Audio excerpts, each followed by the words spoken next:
બધા ઈમાનદારી નિભાવી, પરીક્ષા કરે ના કરે, તમારો શેઠિયો દાથે કરીને તમને નોકરી પર ધંધા પર બેઠા હોય ને તો તમારો શેઠિયો દાથે કરી પૈસા મેળીને જાય દાડો અને હિસાબમાં વધારે બતાવો. અરે હિસાબ કર્યો ખરું, આજે 5000 વધારે છે, શેઠિયાએ ભૂલથી હાલ દીધા, લાઈન તાર લઈ લઉં. પણ એ માતા પરીક્ષા કરતી શી ખબર, અહીં 5000 માં ફેલ થઈ જાય પણ કાલ 5 લાખ મળવાના હોય શી ખબર. આ બધું દેવી શક્તિની રચના લીલા હોય. શું કે લીલા કે ભગવાન જેમ લીલા કરતા ને એવી રીતે દરેક ભક્ત જોડે ડગલે ને પગલે એના જીવનમાં લીલા થાય, ચમત્કારો થાય, આવી પરીક્ષાઓ થાય. તારે કદાચ એના લાયક, એને યોગ્ય, એના પાત્ર બની શકે અને તારે દેવી શક્તિની કૃપા થાય ને એટલે કશું માગવાની જરૂર ના પડે, વગર માગે તમારા વાગણે આવો. બધાને પૈસા વાળા બનવું મને ખબર છે, ના નહીં રાખવી જોઈએ માગણી. મેં એવું નહીં કીધું કે દેવ જોડે નહીં માગવું, હા માગવું, હક કરીને માગવું, રડીને માગવું, માથું પસાડીને માગવું, હાલશે દેવ, પણ યોગ્ય માગણી કરજો. અને કદાચ તમારી પ્રાર્થનાથી ના હાલે તો રિહાવાનું નહીં કે ચમ મારી કોમ નહીં કરતી, ચમ આમ નહીં થતું, ચમ આમ નહીં થતું, ચમ આ તકલીફ નહીં મળતી, આમ તેમ ફલાણું, એ બધું રિહામણા મેળ લેવાના. તારી ઈચ્છા હશે, અમારા કર્મો જેવા છે શું છે, અમારા લેખમાં શું છે શું નહીં, હા તું જાણસ બધું. લે તારા ભરોસે અમે તને પ્રાર્થના કરીને થાક્યા, હવે તું જેમ રાખે એમ. આ દીકરો અસલ ભક્ત કહેવાય. પછી આ તો 4 દાડા કોમ ના થયું એટલે કે મેલો માતા બદલી નાખો, એનો માણસો બદલે ને માતા બદલી નાખે. અરે આ ના થાય એમ. આખી જગતની માતાઓ જગતના ભુવા ફરી આવો, થયો કશું ઉદ્ધાર થયો? આ તો અહીંથી તે આવું થવાનું, આટા ફેરાના આશીર્વાદ. અને મારા તો જો મારે જો તમે આવતા હશો 6 મહિનાથી, કોઈ 3 મહિનાથી, કોઈ 8 મહિનાથી, કોઈ વર્ષથી, કોઈ 2 વર્ષથી, કોઈ 3 વર્ષથી, કોઈ 5 વર્ષથી. ગાડી તો મારી 7 વર્ષથી ચાલે છે, પણ વધુમાં વધુ 5 વર્ષથી, 3 વર્ષથી, 2 વર્ષથી, 1 વર્ષથી, 6 મહિના, 3 મહિના, 5 રવિવાર આવો છો ને તમે, તો તમને ક્યાં એવું લાગે છે કે માતાજીને ભાવિક ભક્તો જોડે કઈ સ્વાર્થ છે? સાચું કહેજો. ખાલી નહીં ને, ખાલી નહીં ને, મને મંદિરનો સ્વાર્થ નહીં ને, કોઈ દાડ મંદિર પેટે માગ્યા નહીં ને, કોઈ દાડ દાન માટે કીધું નહીં ને, કોઈ દાડ પ્રસાદી માટે કીધું નહીં ને, ખાલી નહીં ને, મારા ભગવાનની સાક્ષી. આ સ્વાર્થ વગર મારું કર્તવ્ય નિષ્ઠાપૂર્વક પાલન કરું છું ને એટલે તમારું ભલું થાય છે.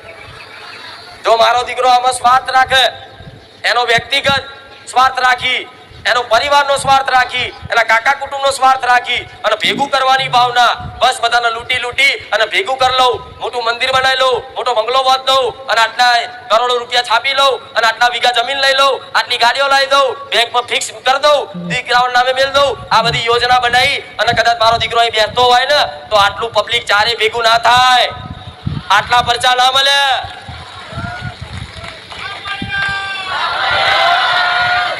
આવા ચમત્કાર મળે.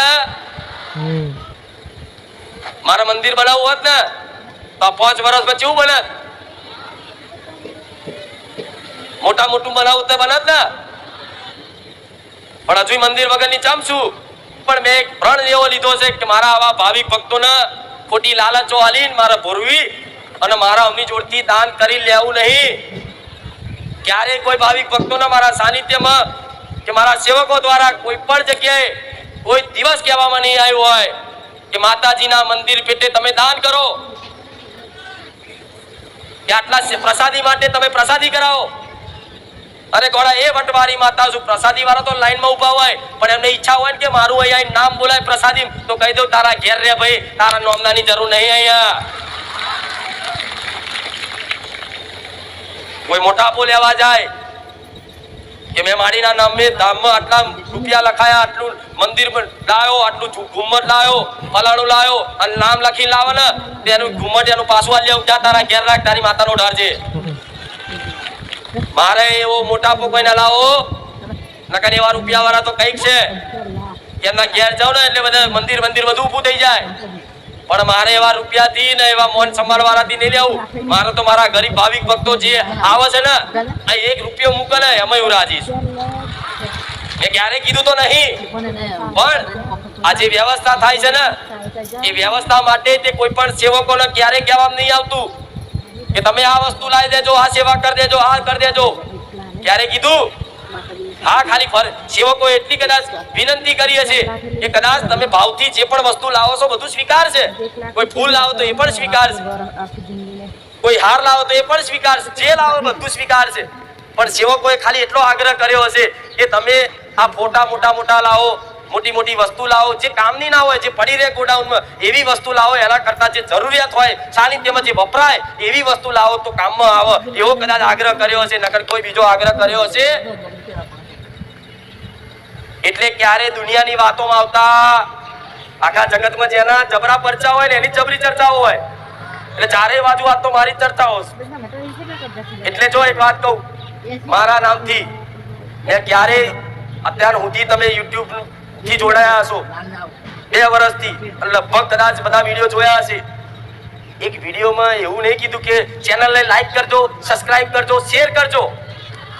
અરે હું એની ભીખ ના મંગવા દેતી હોય ને પૈસાની ભીખ મંગાવું? બતાવો એક વ્યક્તિ કે તમને લખેલું હોય અંદર કોઈ લાઈક કરજો, શેર કરજો, સબસ્ક્રાઇબ કરજો. નહીં કીધું ને?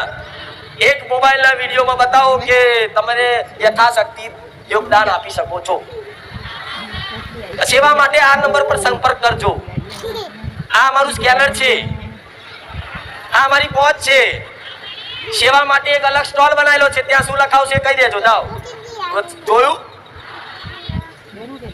દાન પેટીઓ બતાવો મને મોટી મોટી. હાલો ના માર દે ચારે બાજુ ઠેર ઠેર. પેલી બાજુ 4 માર દો, પેલી બાજુ 4 માર દો, આ બાજુ 4 માર દો, આ બાજુ 4 માર દો. એકે બાજુથી જવાબ ના જોઈએ, બધા નાક કરે. આ શું ખોટું?